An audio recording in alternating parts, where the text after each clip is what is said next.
प्रिय विद्यार्थियों नमस्कार। मेरा नाम प्रीतम सिंह शेखावत है। आप इस कक्षा को YouTube channel Hindi with Pritam Singh Shekhawat पर देख रहे हैं। आरपीएससी ने व्याख्याता हिंदी भर्ती परीक्षा में कहानी ये बिंदु लिखा है और कैसे लिखें कहानी ये पाठ अभिव्यक्ति और माध्यम कक्षा 11-12 की पाठ्य पुस्तक है अभिव्यक्ति और माध्यम। मैं आशा करता हूँ कि ये पुस्तक आपके पास है और इस पुस्तक को मूल पुस्तक को आप लोग मेरे साथ साथ पढ़ेंगे। मूल पुस्तक को पढ़ना, उसको मार्क करना, परीक्षा में सवाल ठीक करने की एक तरह से गारंटी समझिएगा आप। देखना शुरू करिए कैसे लिखे कहानी। उन्होंने बिंदु लिखा है कहानी। कल हमने पाठ संख्या 6 पढ़ा था। कविता वीडियो इसी चैनल पर मौजूद है। पाठ संख्या 6 पढ़ा था कविता। पाठ संख्या जो 7 है वो नाटक के बारे में है। पिछली बार जब व्याख्याता भर्ती परीक्षा हुई थी तो नाटक पाठ्यक्रम का हिस्सा था। अब की बार पीएससी ने नाटक को पाठ्यक्रम में नहीं रखा है, इसलिए हम उस चैप्टर को छोड़कर चल रहे हैं। पाठ संख्या 8 पढ़ रहे हैं कैसे लिखें कहानी। मेरे साथ साथ पाठ्य पुस्तक को पढ़िएगा। मैं जहां बताऊं वहां मार्क करिएगा, उस बात को समझिएगा, याद रखिएगा और निश्चित रूप से परीक्षा में इस पर आपको एक जो प्रश्न मिलेगा उसको आप हल कर सकेंगे। देखिए, हिंदी लेखिका कृष्णा सोबती जी, उनके कोटेशन से आरंभ हो रहा है। कहानी किसी एक की नहीं, यह कहने वालों की है, सुनने वालों की भी, इसकी, उसकी, सबकी, सृष्टि समूचे परिवार की। नानी की मोहर इस पर है, इस लोक की प्रजा होने के कारण हर किसी की कहानी लिखी और सुनी जा सकती है। देखिए, कथाकारा है प्रसिद्ध कृष्णा सोबती जी। कृष्णा सोबती जी की एक कहानी मुझे याद आई है, उसी से मैं बातचीत शुरू कर रहा हूं। सिक्का बदल गया। सिक्का बदल गया कृष्णा सोबती जी की कहानी है, बहुत प्रसिद्ध कहानी है। साथ ही नोट कर लीजिए, सिक्का बदल गया एक कहानी विभाजन पर आधारित है। विभाजन पर जो आधारित कहानियां हैं उन पर हम अलग से कक्षा करेंगे, पर सिक्का बदल गया ये जो कहानी है कृष्णा सोबती जी की है और विभाजन पर आधारित है। इसको नोट कर लीजिएगा कृष्णा सोबती जी के नाम के साथ ही। देखिए कैसे लिखें कहानी। प्रसंगवश आप लोगों को बता दे रहा हूं कि साहित्य इतिहास हम चैनल पर पूरा पढ़ाएंगे। साहित्य इतिहास ही चयन का आधार होने वाला है। पूरा मैं चैनल पर आपको पढ़ाऊंगा। लेकिन आप लोगों को जो पुस्तक मैंने बताई है प्रतियोगिता साहित्य net second paper, net second paper के अशोक तिवारी जी की जो पुस्तक है, आप जिस भी नोट से पढ़ें, जहां भी पढ़ रहे हो, बहुत अच्छा है, पर इस पुस्तक को आवश्यक रूप से पढ़िए। अब इस पुस्तक को पढ़ने का ढंग क्या है? अगर आप आदिकाल पढ़े हैं, भक्तिकाल पढ़े हैं, रीतिकाल पढ़े हैं, आधुनिक हिंदी कविता पढ़ रहे हैं, इस तरह न करके आप उसको टुकड़ों टुकड़ों में पढ़िए। आप गद्य को अलग पढ़िए और कविताओं को अलग पढ़िए, तो वहाँ कुछ बिंदु लगे हुए हैं। आज ही उस इंडेक्स को देखिए, हिंदी उपन्यास ये बिंदु लगा है, इसको पढ़ लीजिए। हम अलग से कक्षा भी करेंगे। कहानी ये बिंदु लगा हुआ है, इसको पढ़िए, हम कक्षा करेंगे। नाटक देखिए, नाटक अभिव्यक्ति और माध्यम में से हटा है, साहित्य इतिहास में से नहीं हटा है, तो साहित्य इतिहास में तो प्रश्न नाटक पर आएंगे। और अन्य गद्य विधाएं। जब तक मैं आदिकाल, भक्तिकाल और आधुनिक हिंदी कविता की बात करूं, तब अधिकतम बार आप लोग इनको पढ़ लीजिए। बहुत सारे प्रश्न साहित्य इतिहास में इन बिंदुओं पर आने वाले हैं। पुस्तक मैंने आप लोगों को बता दी है, तो पाठ को शुरू करते हैं हम। इस पाठ में हम क्या क्या पढ़ेंगे? कहानी क्या है, कहानी कितनी पुरानी और कहानी के तत्व। जब आप स्नातक में पढ़ते हैं या एमए में पढ़ते हैं तब भी कहानी के तत्वों पर प्रश्न लिखते हैं। ये पाठ असल में इस बारे में ही है कि कहानी के तत्व कैसे मिलते हैं, कैसे बनती है कहानी। तो देखना शुरू करिए। कहानी लेखन पर विचार करने से पहले कहानी के स्वरूप और उसके इतिहास पर बातचीत करना जरूरी है। कहानी क्या है? अलग अलग लेखकों और विद्वानों ने विभिन्न परिभाषाएं दी हैं और एक परिभाषा सबको मान्य नहीं है, लेकिन आगे बढ़ने से पहले हम कह सकते हैं। देखिए, कहानी की एक अनौपचारिक सी परिभाषा जो पाठ में दी गई है, इसको मार्क करिएगा, ये बहुत महत्वपूर्ण होने वाली है आप लोगों के लिए। किसी घटना, पात्र या समस्या का क्रमबद्ध ब्यौरा, क्रमबद्ध तो होगा ही, लेकिन एक बात समझिए कि कहानी में आमतौर पर एक घटना प्रधान होती है। इस बात को समझ लीजिएगा, कहानी में एक घटना प्रधान होती है। कहानी आकार में बहुत छोटी है, कहानी आकार में बहुत छोटी होती है, इसलिए बहुत सारी घटनाओं की वहां जगह नहीं है, एक घटना वहां प्रधान होती है। जैसे आप लोगों ने मुंशी प्रेमचंद की कहानी पढ़ी है, ईदगाह। घटना क्या है? हामिद चिमटा लाने जाता है, बस इसी पर यह टिका है सारा कथन। हम लोगों ने मुंशी प्रेमचंद की कहानी पढ़ी है कफन, पाठ्यक्रम में चल रही है, वीडियो चैनल पर मौजूद है कफन। ये कहानी जहां हमने पढ़ी है तो बातचीत किया है कि घीसू और माधव कफन लाने जाते हैं, कफन नहीं लाकर शराब इत्यादि पी डालते हैं। तो एक ही घटना कहानी में प्रधान होती है और कहानी के पात्र सीमित होते हैं। आमतौर पर 3-4 पात्र होते। कहानी आपके पाठ्यक्रम में चल रही है पुरस्कार, उसको भी आप देख सकते हैं, वीडियो चैनल पर मौजूद है। 3 या 4 पात्र होते हैं और एक मुख्य पात्र होता है।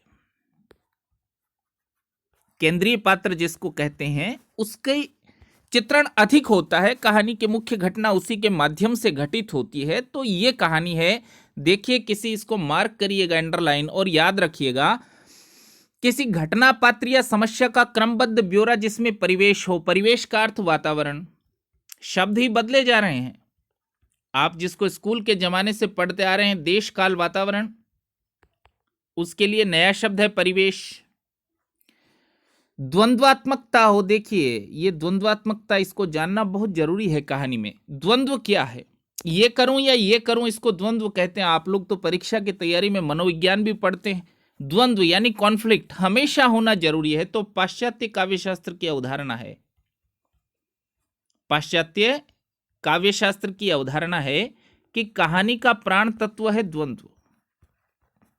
जब कॉन्फ्लिक्ट कहानी में होता है, कथानक उसी के सहारे आगे बढ़ता है। कहानी में द्वंद्वात्मकता हो कैसे, मैं फिर वही उदाहरण दूंगा, ईदगाह। हामिद के सामने द्वंद्व क्या है कि चिमटा ले या मिठाई खाए। चिमटा या मिठाई, दोनों में से उसे एक को चुनना है, इसको कहते हैं द्वंद्व। ये कहानी में होना जरूरी है। मैं फिर एक उदाहरण देता हूं, हम लोगों ने कहानी पढ़ी है पुरस्कार। तो मधुलिका के सामने द्वंद्व क्या है, उसे चुनना है राष्ट्र या प्रेम। दोनों में से एक को चुनना है, व्यक्तिगत प्रेम को चुने या देश को चुने। इस द्वंद्व पर यह कहानी आधारित है। देखिए, किसी घटना या पात्र समस्या का क्रमबद्ध ब्यौरा जिसमें परिवेश हो, द्वंद्वात्मकता हो, कथा का क्रमिक विकास हो, चरम उत्कर्ष का बिंदु हो, उसे कहानी कहा जाता है। कोई क्लाइमैक्स उसमें हो, चरम उत्कर्ष, अंग्रेजी में शब्द बहुत प्रचलित है क्लाइमैक्स, हिंदी में हम कहते हैं चरम उत्कर्ष, उसे कहानी कहा जाता है। तो इसे मार्क करिए। कहानी की अनौपचारिक सी परिभाषा उन्होंने लिखी है, वास्तव में हमारी कहानी हमारे जीवन से इतने निकट या उसका इतना अविभाज्य हिस्सा है कि हर आदमी किसी न किसी रूप में कहानी सुनता और सुनाता है। क्या आप जानते हैं कि यदि कोई आदमी किसी बात को घुमा फिरा कर कहता हो, बहुत घुमा फिरा कर हमें कोई बात बताई जाती हो, तो आमतौर पर हम उससे सुनने वाला कहता है क्या कि कहानी न सुनाओ, जल्दी से बताओ क्या हुआ। प्रत्येक मनुष्य में अपने अनुभव बांटने और दूसरों के अनुभवों को जानने की प्राकृतिक इच्छा है। अर्थात हम सब में किसी बात को सुनना, हम सब अपनी बातें किसी को सुनाना और दूसरों की सुनना चाहते हैं। इसीलिए कहा जा सकता है कि हर आदमी में कहानी लिखने का मूल भाव निहित है। कुछ लोगों में इस भाव का विकास हो जाता है और कुछ लोग इसे विकसित नहीं कर सकते। तो कहानीकार सब हो सकते हैं, कोई विकसित रूप में है, कोई अविकसित रूप में। देखिए, जहां तक कहानी के इतिहास का सवाल है, वह उतना ही पुराना है जितना मानव इतिहास, क्योंकि कहानी मानव स्वभाव और प्रकृति का हिस्सा है। धीरे धीरे कहानी कहने की आदिम कला का विकास होने लगा। कथावाचक कहानियां सुनाते थे, किसी घटना, युद्ध, प्रेम, प्रतिशोध के किस्से सुनाए जाते थे। मानव स्वभाव का एक गुण कल्पना भी है। सच्ची घटनाओं पर आधारित कथा कहानी सुनाते सुनाते उनमें कल्पना का भी सम्मिश्रण होने लगा। तो घटना, उसको रोचक बनाए जाने के लिए कहानीकार करता क्या है, उसमें कल्पना मिलाता है।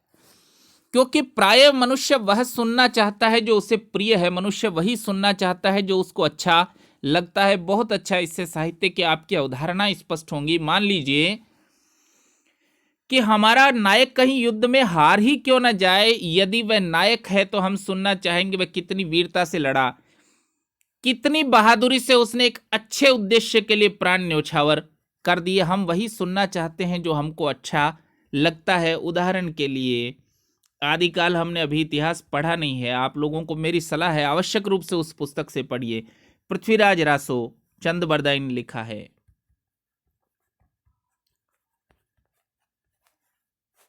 तो हम सब लोग जानते हैं कि मोहम्मद गोरी जीता था और पृथ्वीराज चौहान हारे थे, पर चूंकि वो हमारे नायक हैं इसलिए पृथ्वीराज रासो उनकी वीरता का वर्णन करता है। हमें सुनने में बहुत अच्छा लगता है, बाद में हम इस परिणाम पर पहुंचते हैं कि फिर भी पृथ्वीराज चौहान हारे हैं।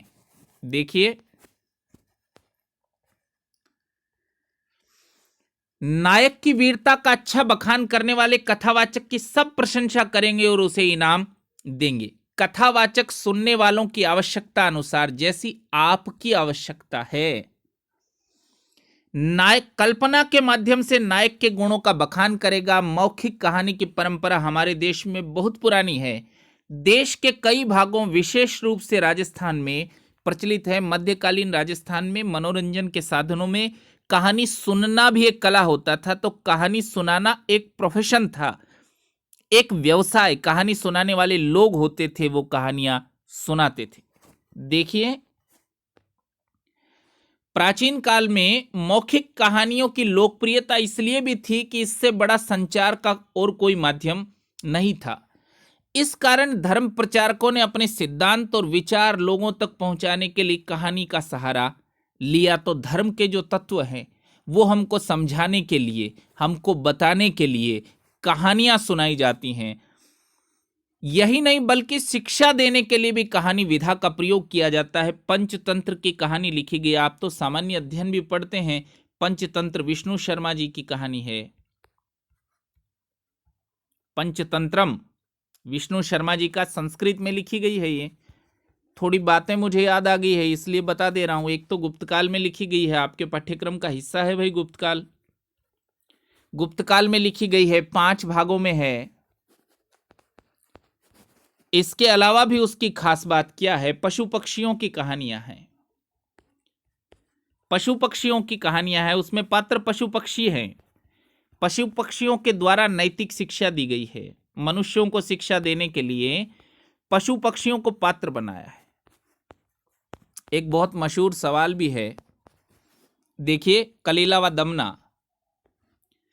कलीला और दमना पीएससी ने 5 में एक बार तृतीय श्रेणी भर्ती कराई थी। कलीला व दमना पंचतंत्र का जो अरबी अनुवाद है, अगर मुझे ठीक याद है, उसमें भेड़ियों के नाम है। पंचतंत्र गुप्तकाल की बहुत मशहूर कहानी की पुस्तक है। तो देखिए, पंचतंत्र की कहानियां लिखी गई जो बहुत शिक्षाप्रद है। इस तरह आदिकाल में ही कहानी के साथ उद्देश्य का सम्मिश्रण हो गया। तो कहानी का एक तत्व उद्देश्य होता है, इसको मार्क कर लीजिए। कहानी का सदैव एक उद्देश्य होता है, बिना उद्देश्य के कहानी नहीं लिखी जाती। आगे चलकर और विकसित हुआ, उद्देश्य का बाद में विकास हो गया। तो जहां भी आपने कहानी के तत्व बीए के दौरान, एमए के दौरान जहां भी आपने लिखे होंगे, वहां उद्देश्य आवश्यक रूप से लिखा होगा कि कहानी का उद्देश्य क्या है। देखिए, कहानी का केंद्रीय बिंदु कथानक होता है। अब ये जो कथानक है उसके लिए संभवतः आप दूसरा शब्द इस्तेमाल करते हो, कथावस्तु। अंग्रेजी में इसी को प्लॉट कहते हैं। कहानी का केंद्रीय बिंदु कथानक होता है। और कथानक है क्या, इसको समझिए। कथानक या कथावस्तु एक ही बात है। अगर परीक्षा में शब्द बदला हुआ है तो आप समझ जाइए। इसको वस्तु भी कहीं जगह लिखा हुआ आपको मिलेगा, अंग्रेजी में इसी को प्लॉट कहते हैं।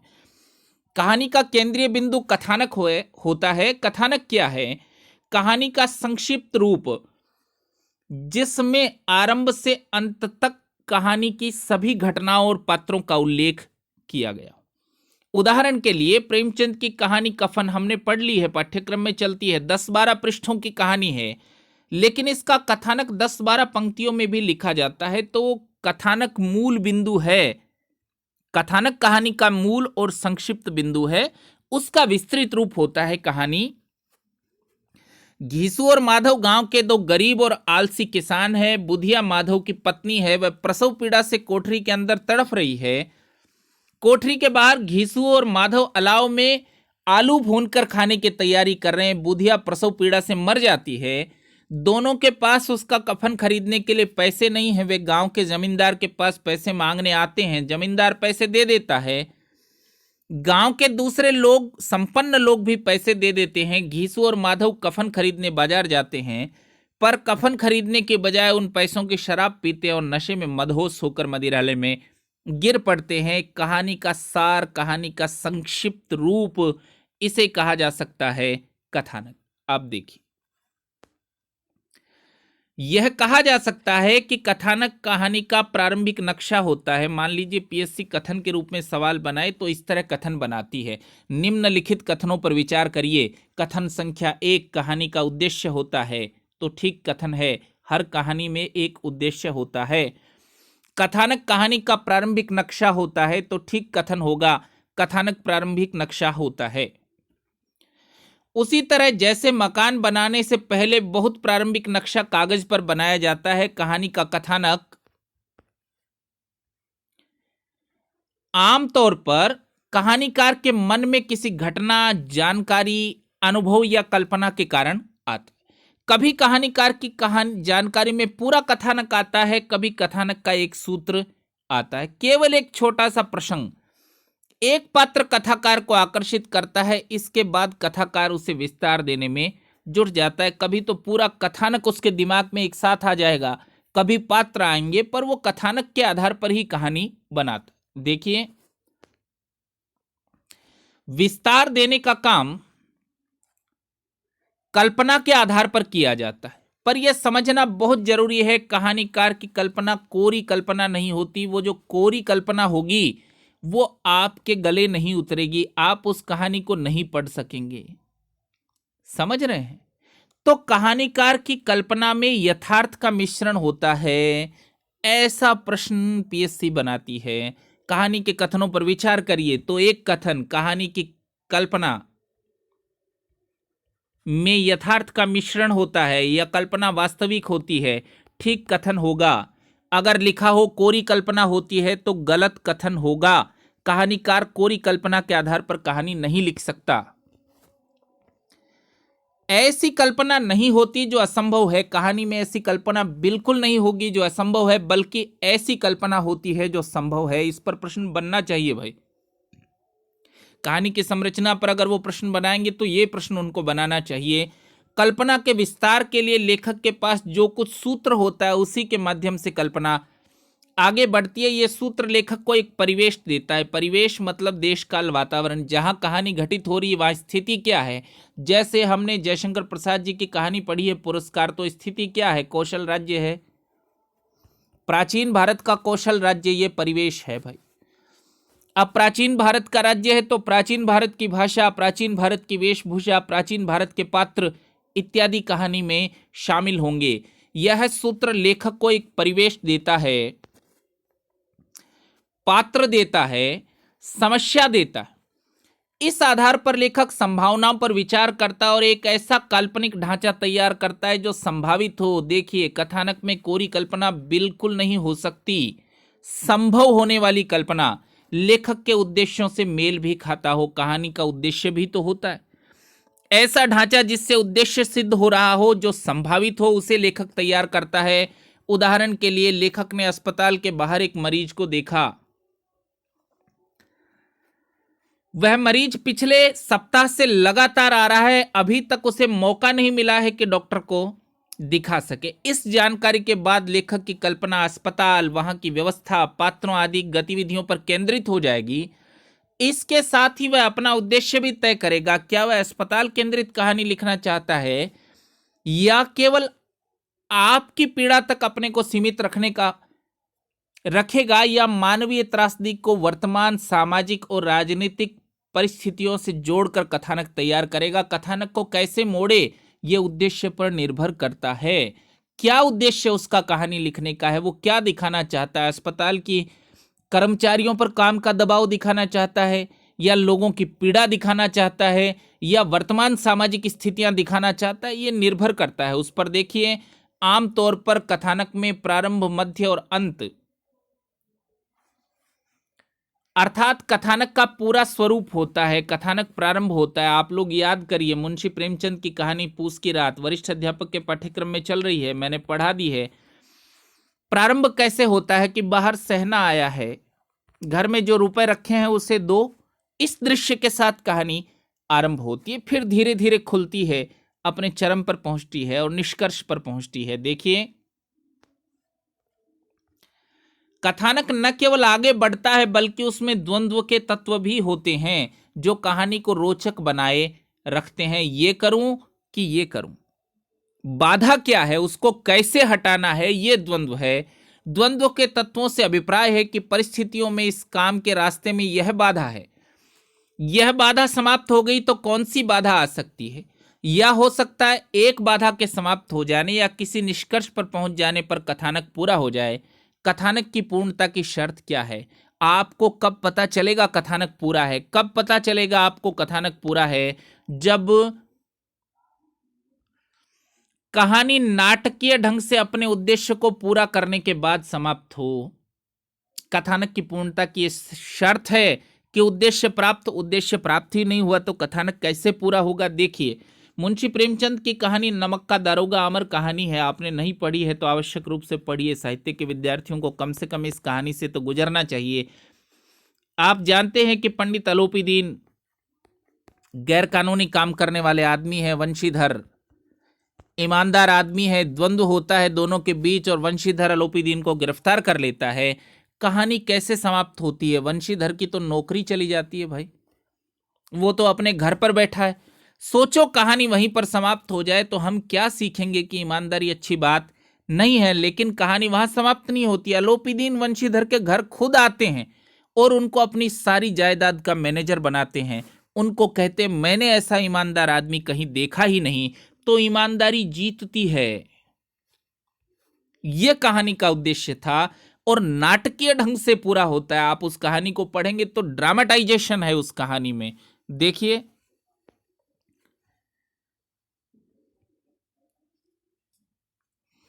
कहानी नाटकीय ढंग से अपने उद्देश्य को पूरा करने के बाद समाप्त हो, अतः कहानी में रोचकता बनी रहनी चाहिए। यह रोचकता द्वंद्व के कारण ही बनी रह सकेगी। जैसा कि पहले कहा जा चुका है कि हर घटना पात्र समस्या का अपना देश काल और स्थान होता है, इसी को परिवेश कहते हैं भाई। ये अलग अलग शब्द इस्तेमाल किए हैं तो आप इसको चौंकिएगा मत। देश काल वातावरण परिवेश एक ही बात है। कहानी कहाँ घटित हो रही है? देखिए, कथानक का स्वरूप बन जाने के बाद कहानीकार कथानक को देश काल और स्थान को पूरी तरह समझ लेता है। कहानी कहाँ हो रही है? यूपी के गांव में हो रही है या आधुनिक महाराष्ट्र में हो रही है, एक बड़े शहर में हो रही है या छोटे देहात में हो रही है? किस वातावरण में? क्योंकि यह कहानी की प्रामाणिक और रोचक बनाने के लिए बहुत आवश्यक है। क्या आवश्यक है भाई कहानी को प्रामाणिक और रोचक बनाने के लिए? देश काल और स्थान, लोगों के पारस्परिक संबंध, नित्य घटने वाली घटनाएं। उदाहरण के लिए यदि अस्पताल का कथानक है तो अस्पताल का पूरा परिवेश, ध्वनियां, लोग, कार्य, व्यापार, लोगों के पारस्परिक संबंध, नित्य घटने वाली घटनाएं आदि का जानना आवश्यक है। लेखक जब अपने कथानक के आधार पर कहानी को विस्तार देता है तो इन सब जानकारियों की बहुत आवश्यकता होती है। उदाहरण के लिए आप किसी को कहें कि भाई अस्पताल पर कहानी लिखनी है और उस आदमी ने कभी अस्पताल देखा ना हो, हालांकि ये संभव नहीं है, कभी नहीं देखा हो, पर देखा ही ना हो। मान लीजिए आप कहें शिमला को दृष्टि में रखकर वहाँ एक मशहूर मॉल रोड है, उस पर कहानी लिखी है। उसने शिमला नहीं देखी, वो अपने घर से बाहर भला आदमी कभी गया ही नहीं, लिख सकेगा कहानी? निश्चय ही नहीं लिख सकेगा। देखिए, देश काल और परिवेश के बाद देखिए कहानी के किन किन तत्वों पर हमने बात की है। कहानी में एक उद्देश्य होता है, होना ही चाहिए। कहानी का कथानक होता है, कहानी में द्वंद्व होता है। कथानक में द्वंद्व होगा तभी वो गति करेगा और परिवेश होता है। ये जो पाठ है वो क्रमशः शने शने कहानी के तत्वों पर विचार करते हुए जा रहा है, इनको मार्क करते हुए जाइएगा। देश काल और परिवेश के बाद कथानक के पात्रों पर विचार करना चाहिए। हर पात्र का अपना स्वरूप, स्वभाव और उद्देश्य होता है। कहानी में विकसित भी होता है या अपना स्वरूप बदल भी लेता है, जैसे नमक का दरोगा में बंसीधर ने अपना स्वरूप बदल लिया, अलोपीदीन ने अपना स्वरूप बदल लिया। कहानीकार के सामने पात्रों का स्वरूप जितना स्पष्ट होगा उतनी ही आसानी उसे पात्र का चरित्र चित्रण करने में और संवाद लिखने में होगी। इस कारण पात्रों का अध्ययन कहानी की महत्वपूर्ण और बुनियादी शर्त है। पात्र कैसे काम करते हैं, देखिए घीसू और माधव, कफन कहानी का फिर उदाहरण लेते हैं हम। घीसू और माधव, लेखक को एकदम स्पष्ट है कि ये दोनों क्या चीज हैं। ये दोनों कामचोर हैं, आलसी हैं, निकम्मे हैं, गरीब हैं और धोखेबाज हैं। ये लेखक को स्पष्ट है। अब इसी के आधार पर उनका चरित्र बनाया जाएगा। देखिए मधुलिका, पुरस्कार कहानी में मधुलिका आत्मसम्मानी है, ये शुरू में ही हमको पता चल जाता है। खेत तो देती है, बदले में पैसा नहीं लेती है और प्रेम करती है अरुण से, ये भी हमको स्पष्ट हो जाता है। पर उसके स्वरूप में, उसके चरित्र में थोड़ा सा नाटकीय परिवर्तन होता है जब वो प्रेम पर राष्ट्र प्रेम को वरीयता देती। थोड़ी और नाटकीयता कहानी में आती है जब वो राष्ट्र प्रेम निभाने के बाद अपने प्रेम के पास वापस लौट जाती है और पुरस्कार में मृत्युदंड मांगती है। इस तरह कहानी के चरित्र बदलते रहते हैं, बनती रहते हैं। कहानीकार के सामने पात्रों का स्वरूप जितना स्पष्ट होगा उतनी ही आसानी उसे पात्रों का चरित्र चित्रण करने और संवाद लिखने में होगी। संवाद तो आप लोग जानते हैं, दो पात्रों की बातचीत। अंग्रेजी शब्द ज्यादा लोकप्रिय है, डायलॉग का अर्थ है बातचीत। इस कारण पात्रों का अध्ययन कहानी की महत्वपूर्ण और बुनियादी शर्त है। इसके अंतर्गत पात्रों के अंतर संबंध पर भी विचार करना चाहिए। पात्रों के परस्पर संबंध क्या हैं, कौन से पात्र किस स्थिति में क्या प्रतिक्रिया देंगे, यह कहानीकार को पता होना चाहिए। दरअसल कहानीकार और उसके पात्रों के साथ निकटतम संबंध स्थापित होना चाहिए। जिस पात्र की रचना कहानीकार ने की है, जिसके चारित्रिक विशेषताएं कहानीकार को ही लिखनी है, उस पर कहानीकार का पूरा नियंत्रण होना चाहिए। तो देखिए, पात्रों का चरित्र चित्रण करने अर्थात उन्हें कहानी में कथानक की आवश्यकता अनुसार अधिक से अधिक प्रभावशाली ढंग से लाने के कई तरीके हैं।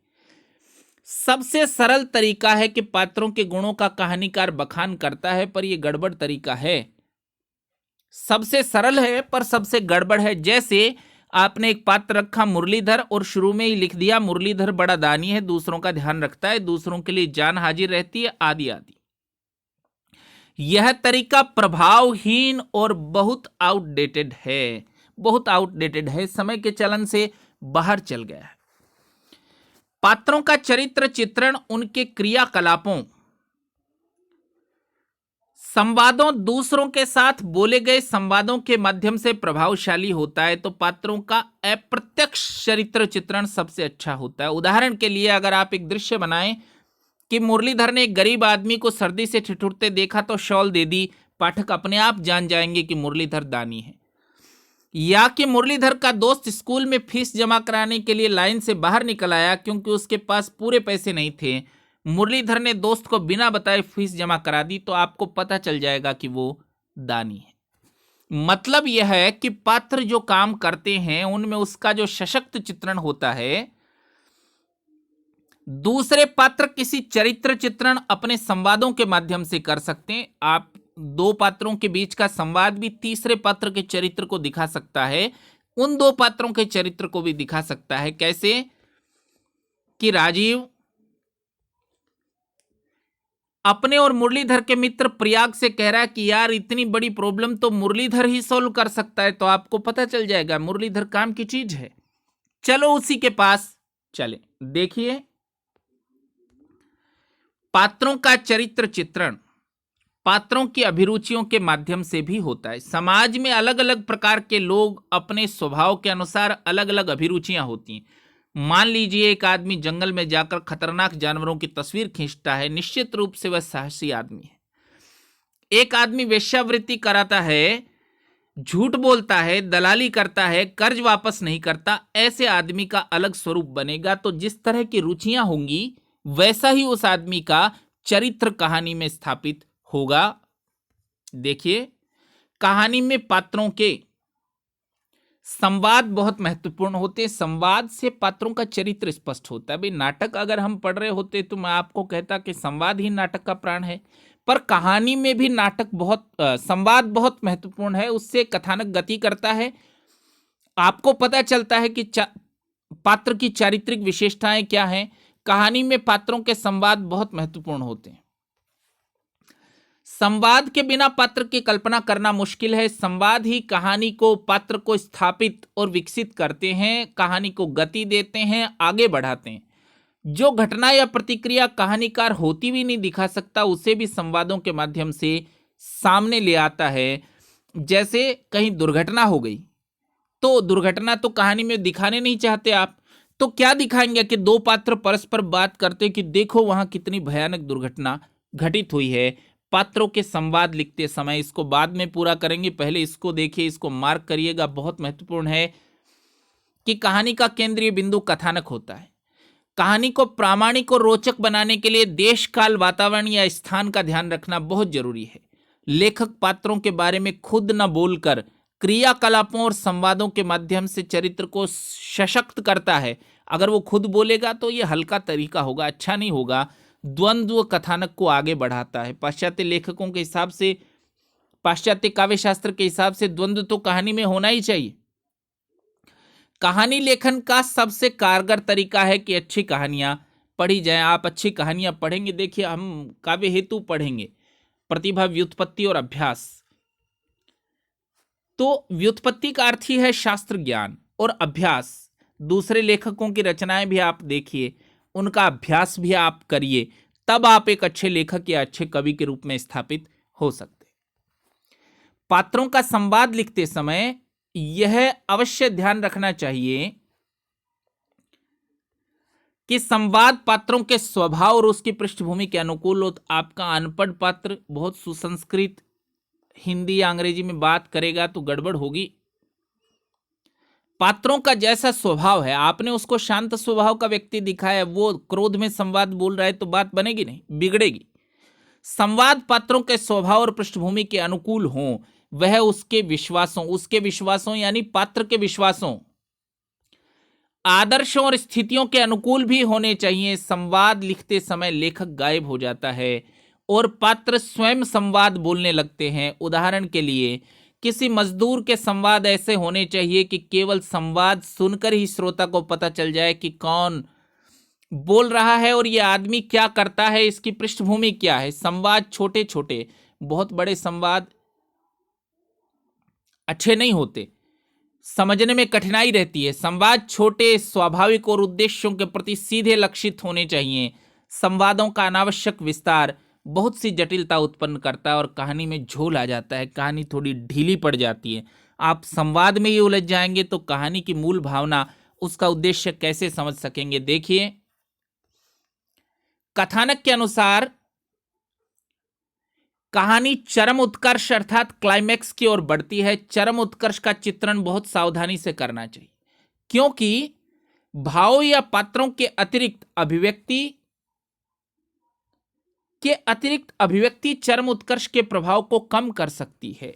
देखिए, अगर आपने ऐसी बात देखी जिसका होना संभव ही नहीं है, अतिरिक्त अभिव्यक्ति, बहुत ज्यादा ड्रामेटाइजेशन आपने कर दिया, असंभव जैसा अंत हुआ, ऐसा संभव नहीं है। कहानीकार की प्रतिबद्धता और उद्देश्य की पूर्ति के प्रति अतिरिक्त आग्रह कहानी को भाषण में बदल सकता है। इस सेंटेंस को मार्क करिएगा। उद्देश्य होता तो है, लेकिन उद्देश्य को कहानी के माध्यम से सिद्ध करना है, आपके भाषण के माध्यम से सिद्ध नहीं करना है। सर्वोत्तम यह होता है कि चरम उत्कर्ष पाठक को स्वयं सोचने और लेखकीय पक्षधर की ओर आने के लिए प्रेरित करे। ऐसा चरम उत्कर्ष लिखिए कि पाठक स्वयं ही सोचे और जो लेखक का उद्देश्य है उसकी ओर स्वयं आए। जैसे मुंशी प्रेमचंद की कहानी नमक का दरोगा का उद्देश्य है सत्य की जीत, और अंत में जो घटना घटित होती है उससे हमको पता चलता है कि सत्य सचमुच जीतता है। लेकिन पाठक को यह भी लगे कि उसे स्वतंत्रता दी गई है, उसने जो निर्णय निकाले हैं वो स्वयं अपने हैं, थोपे गए नहीं हैं, लेखक ने थोपा नहीं है निष्कर्ष मुझ पर, ऐसा पाठक को लगना चाहिए। पहले भी संकेत दिया गया है कि कथानक के बुनियादी तत्वों में द्वंद्व का महत्व बहुत अधिक है। द्वंद्व ही कथानक को आगे बढ़ाता है। उदाहरण के लिए अगर दो आदमी किसी बात पर सहमत हैं, उनके बीच कोई द्वंद्व नहीं, तो बातचीत आमतौर से आगे नहीं बढ़ पाती। लेकिन असहमति है तो बातचीत सरलता से आगे बढ़ेगी। कहानी में द्वंद्व दो विरोधी तत्वों का टकराव या किसी खोज में आने वाली बाधाओं, अंतर द्वंद्व आदि के कारण पैदा होता है। आप लोग जानते हैं कि मन्नू भंडारी जी की कहानी हमने पढ़ी है, यही सच है। कथानायिका दीपा पूरी कहानी के दौरान द्वंद्व में है, उसे अपने दो प्रेमियों में से एक को चुनना है। वो लगातार तुलना में रहती है, ये द्वंद्व को दिखाता है। अगर द्वंद्व होता ही नहीं तो ये कहानी बन ही नहीं पाती। देखिए,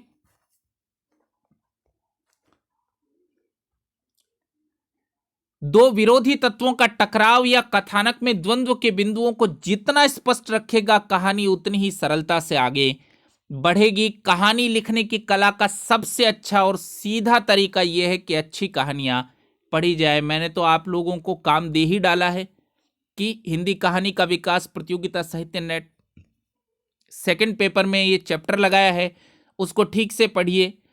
उपन्यास को पढ़िए, नाटक को पढ़िए, निबंध को पढ़िए, ताकि जब हम कक्षा करें तो आप लोग तैयार हो सकें और उनका विश्लेषण किया जाए। कहानी लेखन की प्रक्रिया में यही सबसे अधिक कारगर माध्यम होगा। अच्छे लेखकों की कहानियां पढ़िए ताकि पता चले कहानी कैसे लिखी जाती है। भीष्म साहनी जी का एक लेख दिया है, उनके आत्मकथा का एक अंश है, मैंने अपनी पहली कहानी कैसे लिखी। ये पढ़ने जैसा है, परीक्षा में प्रश्न की दृष्टि से अधिक महत्वपूर्ण ये नहीं है। आप सभी लोगों को बहुत बहुत धन्यवाद।